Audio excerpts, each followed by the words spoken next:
música está ressoando diferente em Diadema com a série Concertos Campestres, que todo mês traz convidados com expressiva atuação no cenário da música instrumental brasileira. O maestro Daniel Cornejo, diretor artístico do projeto e coordenador da Casa da Música de Diadema, enfatiza a importância dessa iniciativa, antecipa a programação desse segundo semestre e ainda detalha como foi que a guitarra deu lugar ao clarinete na sua vida. Daniel, você está envolvido no mundo da música com diversas iniciativas. Me fala um pouquinho o que você tem feito. Tem uma trajetória bem curiosa, vamos dizer assim, né? Porque quando eu resolvi estudar música, eu queria ser roqueiro, né? Eu queria tocar guitarra, eu ouvi muito coisas que meu pai ouvia, né? Ele ouvia Led Zeppelin, ouvia Dire Straits, ouvia Gênesis, né? Então, assim, eu tinha essa visão assim de querer tocar guitarra. Só que quando eu fui resolver estudar um instrumento, me disseram que para tocar guitarra tinha que tocar violão, né? Aí eu comecei a estudar violão. Só que eu comecei a estudar com violão com pessoas que eram mais do violão clássico, vamos dizer assim, né? E, no final das contas, eu acabei parando em um conservatório tradicional que fez história, na realidade, no final na segunda década, né, do século XX, né, que é o Conservatório Musical Brooklyn Paulista. E ali foi um celeiro de grandes músicos que, inclusive, são conhecidos hoje, né, no mercado de música erudita, vamos dizer assim, né? Não é um termo que eu gosto muito, não, mas assim é um termo fácil de entender. E, bom, eu acabei mudando completamente a minha percepção, a minha visão de música. Eu comecei a me interessar por música orquestral, resolvi não tocar mais violão, resolvi tocar clarinete. E aí, rapidamente, eu fui tocar em orquestra, e como instrumentista, né? Eu toquei na Orquestra Jovem do Estado, toquei na Orquestra Jovem Municipal, que depois se transformou em Orquestra Experimental de Repertório, e depois acabei entrando na Banda Sinfônica do Estado de São Paulo, onde eu toquei durante 26 anos, né? Então, como instrumentista, e claro, eu fiz outros tipos de trabalho, toquei com o Mauaca, que era um grupo de música que existe até hoje, né? O Mauaca, né? Eu fiz parte da primeira formação do Mauaca, toquei com a Fortuna, que é uma cantora de música judaica, bem conhecida. Isso como instrumentista. Mas em determinado momento, você tem, para você sobreviver, você também precisa dar aula, né? É difícil de você sobreviver apenas como instrumentista, né? E aí eu comecei a dar aula de ensino coletivo para jovens e crianças, né? E eu acabei entrando num projeto que chamava Orquestra Filarmônica Infanto-Juvenil de São Paulo, tá? Esse projeto durou praticamente durante 20 e poucos anos, acho que 25 anos, mais ou menos, no total, e eu estive à frente desse projeto durante 15 anos, né? Foi aí que, inclusive, que eu conheci várias pessoas com quem eu trabalho hoje, né? Que eu fiz algumas montagens com o pessoal da Quest, com o pessoal dos Kling, né? Que são produtores incríveis, né? Foi com eles que eu conheci na época e fiz projetos lindos, uma montagem do Pedro Lobo, uma montagem do João e Maria, tudo com orquestra. Eu dirigi essa orquestra e a gente montou isso. Eu acabei me especializando trabalhando com crianças e adolescentes, né? Eu trabalhei durante muito tempo no projeto Guri também, tá? A gente tem aqui agora essa série que está acontecendo aqui em Diadema, né? Mas eu já estava aqui por esses lados por conta do projeto Guri há algum tempo, só que era em São Bernardo do Campo, né? E, enfim, depois fui para a Escola Municipal de Música, né? Dirigi a Orquestra Sinfônica Infanto-Juvenil da Escola Municipal de Música durante 16 anos. Participei também, fiz parte também do Centro de Estudos Musicais Tom Jobim, que depois virou MESP Tom Jobim, né? A Escola de Música do Estado. E mais recentemente, de uns 10 anos para cá, mais ou menos, eu virei produtor musical também, né? porque essa expertise que eu tinha de montar um trabalho com orquestra, circular com uma orquestra, me deu uma bagagem muito grande para poder fazer projetos de circulação de artistas, né? Então, mais ou menos desde 2015, mais ou menos 16, eu me especializei nisso, criei uma empresa, né, que é a Roda Produções, e a partir daquele momento nunca mais parei de circular com artistas, né? Então, eu tenho uma trajetória um pouco curiosa, assim, se eu fosse me olhar lá atrás, não imaginaria que eu ia chegar nesse momento sendo o que eu sou, fazendo o que eu faço. Você citou que tem esse teu trabalho de muitos anos com formação, trabalhando com crianças e adolescentes. O que mais te fascina nesse tipo de trabalho? E além de você compartilhar o teu conhecimento com os teus alunos, o que você também traz de aprendizado? A gente aprende todo dia, né? Aliás, a gente tem aprendido bastante nos últimos anos, porque as crianças e adolescentes têm mudado muito, né? Tem interesses distintos, ouvidos distintos, né? No caso de música, né? Mas, por um outro lado, é curioso que muito do que eles ouvem, por exemplo, essa turma toda que gosta muito de games, né? Boa parte das trilhas desses games são orquestrais, né? Então tem uma conexão natural aí que a gente faz, porque já faz parte de alguns desde muito cedo esse universo, né? Para eles, talvez o que seja interessante que eu tenha a passar é que assim o repertório orquestral é enorme, né? Tem aí mais de 4 séculos, né, de repertório de diversos compositores, de diversos estilos, e muitas vezes eles não conhecem. O último concerto que eu fiz com a Orquestra Sinfônica Infanto-Juvenil da Escola Municipal, eu fiz um repertório basicamente de música barroca. Eles não conheciam nenhuma das músicas que eles começaram a tocar, entende?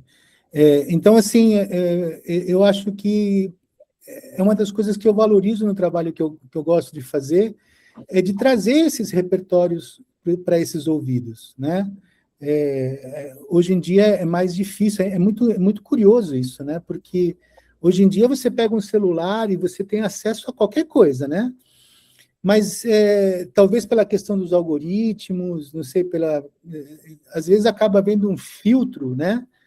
Que acaba limitando o universo dos jovens, sabe? Eu acho que é algo para se pensar, sabe? Assim, porque eles acabam se enclausurando num estilo, numa forma de...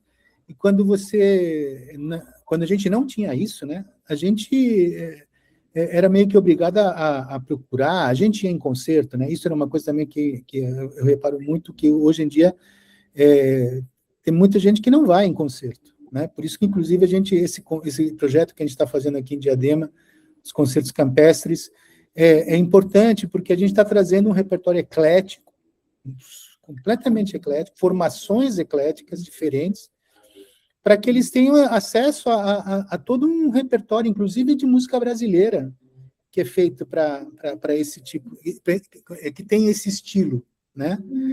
Então, talvez sejam essas duas coisas que eu acho mais importante no trabalho que eu faço e nas coisas na troca com as crianças e com os adolescentes.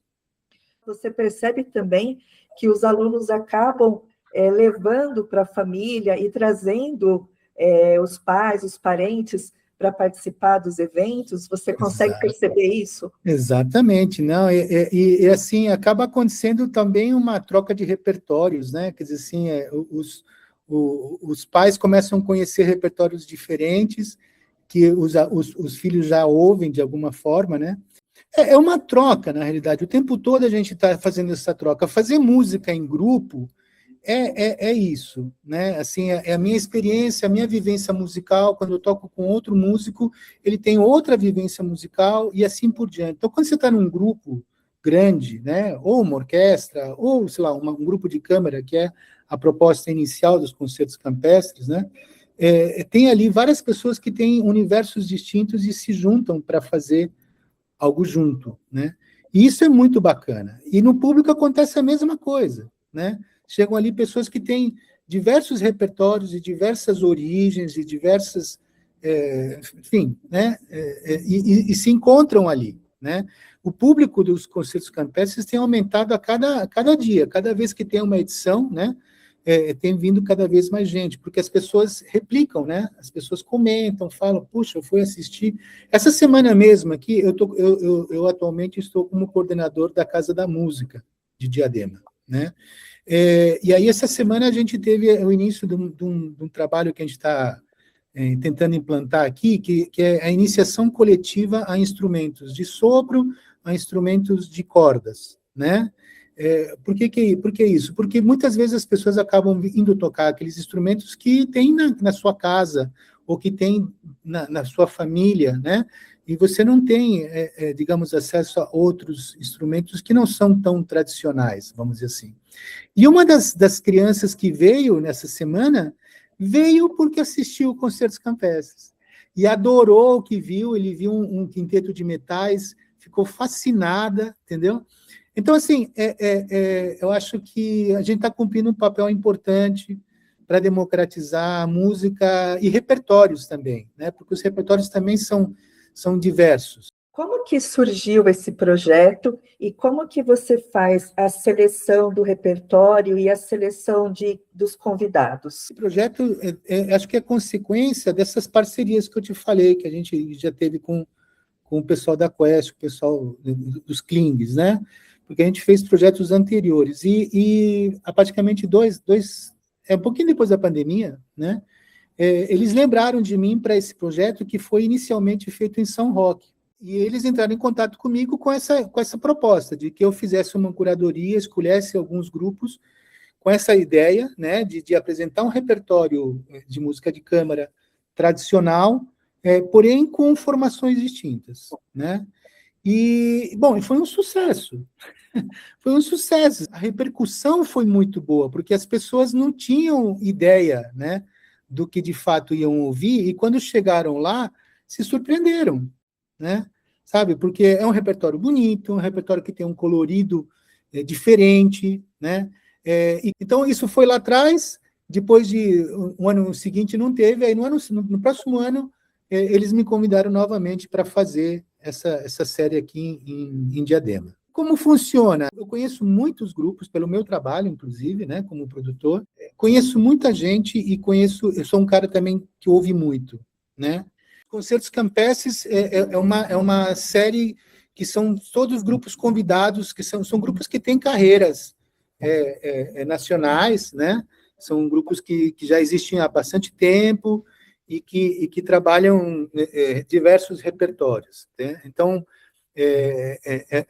a proposta mesma é fazer com que Diadema conheça esses grupos, inclusive depois, hoje em dia é mais fácil, né, você fazer isso, né, você acompanhar, né, você pega lá um Instagram de todo mundo, entendeu, e aí você acompanha, porque são grupos que estão em atividade.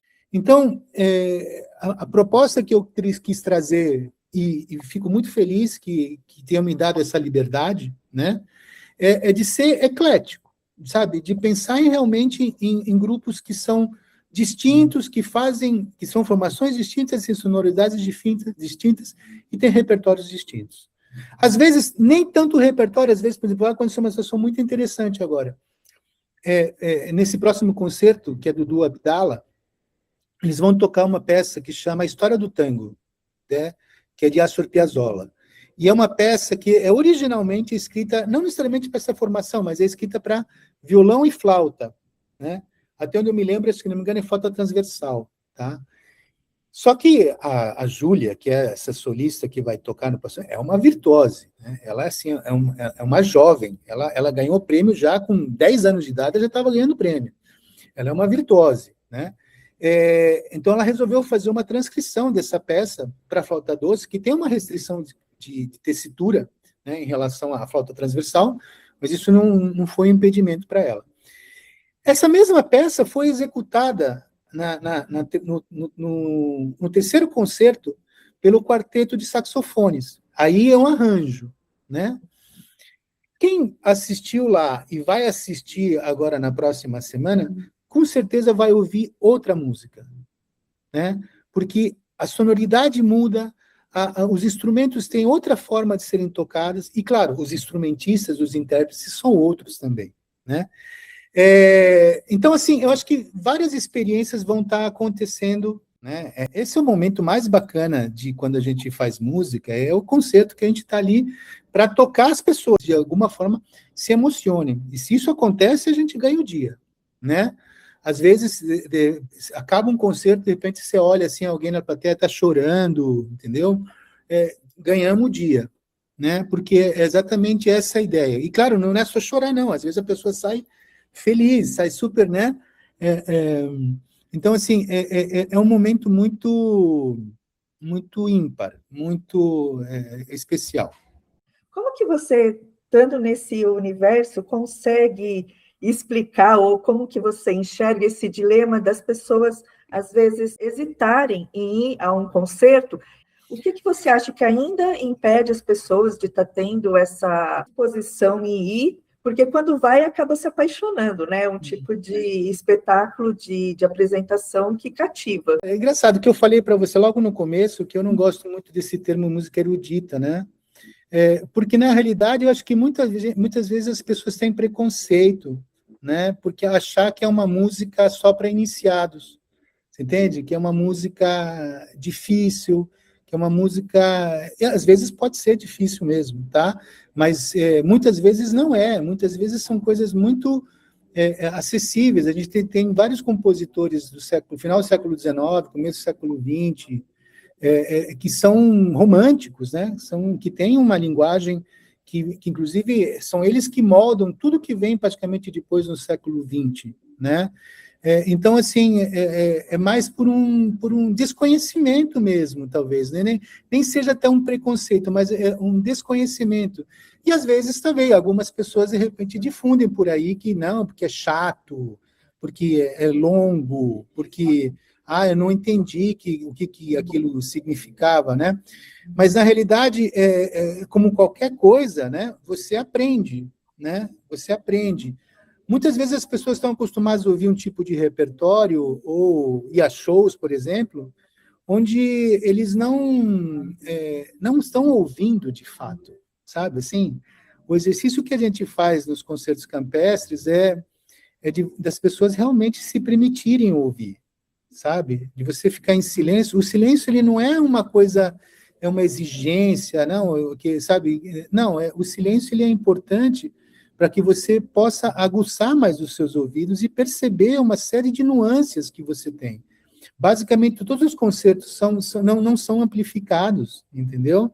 Não tem uma sonorização para aquilo. Então, você ouve os instrumentos acústicos. E muitas vezes as pessoas nunca não sabem como aqueles instrumentos soam, de fato, né? Existe, claro, uma cultura mais popular, onde você tem um monte de instrumentos elétricos, né? Você tem baixo, guitarra, bateria, teclados, né? Que todos, historicamente, são amplificados, né? E a série dos concertos campestres é exatamente o oposto, são todos instrumentos acústicos, né? Então, exige que você tenha uma audição diferente. Tem uma característica dos concertos campestres que, assim, eu faço junto atualmente com um outro um ator, né? A gente faz uma espécie de a gente apresenta, a gente um pouco como um concerto didático. A cada peça que tem, eu falo um pouco sobre os compositores, falo um pouco sobre o que as pessoas vão ouvir, né? Falo um pouco sobre os instrumentos, porque assim, no caso, por exemplo, do Quinteto de Sopros Camargo Guarnieri, que se apresentou em abril, né? Tinha trompa, tinha fagote, tinha oboé, que são instrumentos que muitas vezes as pessoas não têm muita familiaridade, né? Os outros instrumentos eram flauta e clarinete, que já são, inclusive, são instrumentos que você tem na linguagem popular, né? Mas esses outros não, né? Então, assim, para alguns foi surpreendente, ninguém imaginava que aqueles instrumentos poderiam tocar ou fazer aquilo. Por exemplo, o fagotista do grupo, ele é jazzista, né? Ele tem um trabalho, inclusive, individual de jazz no fagote, você entende? E a escola e a Casa da Música tem digamos, tem uma verve para música popular, né? Assim, tem um trabalho muito forte sendo feito aqui de música popular. Então, teve vários alunos que assistiram e ficaram absolutamente surpresos. Falei, nossa, como assim um fagote tocando jazz? Né? Por exemplo, o Brazuca, que é esse grupo de metais, né? É um grupo muito eclético. Ele chegou no final do concerto para alegrar a plateia, eles tocaram um purri do Tim Maia. Você entende? Então, assim, aí as pessoas falam, nossa, né? Como assim? Um grupo que toca Tchaikovsky, que toca Villa-Lobos, você entende? Vai tocar Tim Maia, você entende, né? Então, eu acho que o impacto é positivo, né? Então, eu acho que é um pouco isso. Essas pessoas saem tendo uma outra experiência, né? E que a experiência que a gente tem tido, de fato, é que elas têm gostado, porque elas têm voltado. A gente está muito feliz. E tem alguma correlação que você já tenha percebido com a série de concertos e a procura pela casa de música? Sim, né? E isso é muito bom. Inclusive, quando a gente pensou em tudo isso, a gente considerou realmente essa possibilidade, né? É importante também que eles tenham referências, né?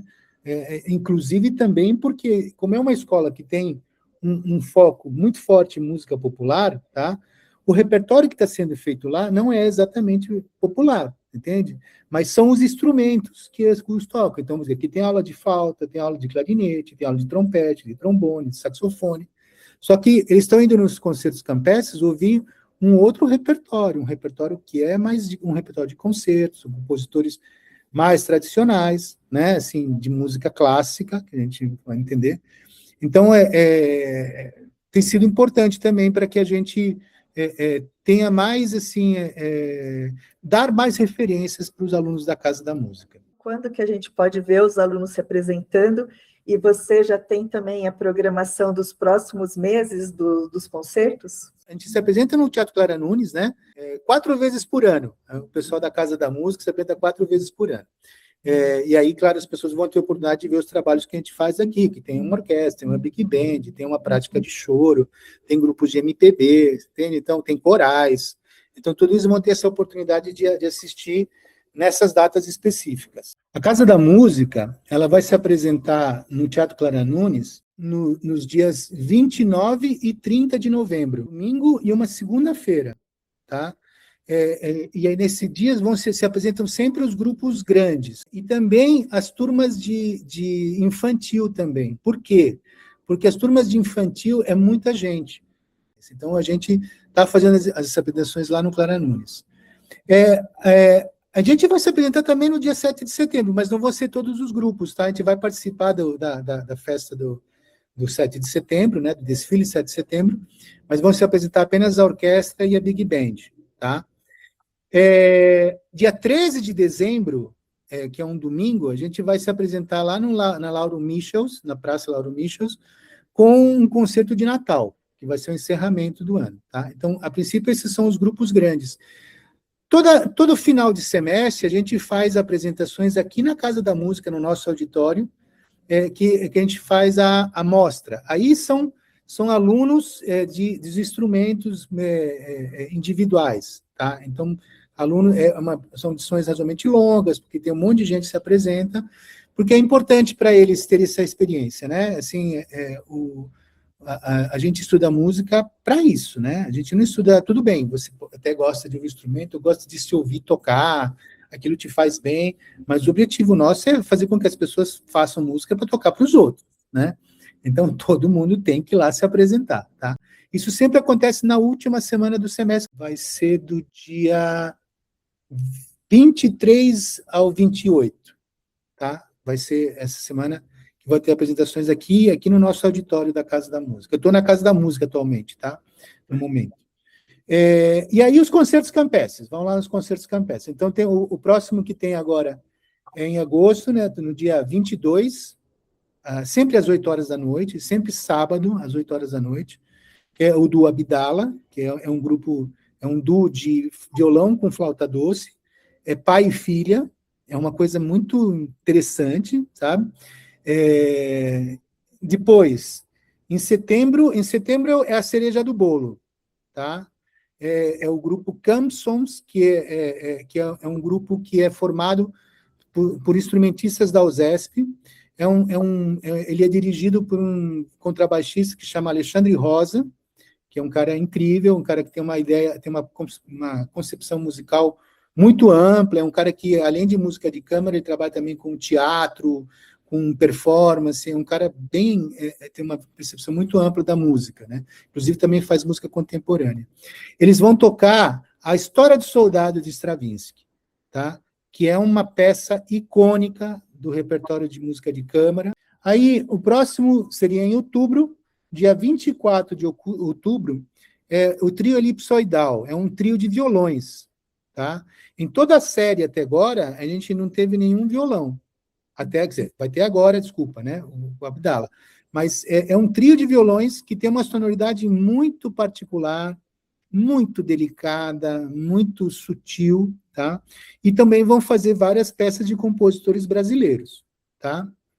E aí, para finalizar esse ano, no dia 21 de novembro, no final de semana da Consciência Negra, tá?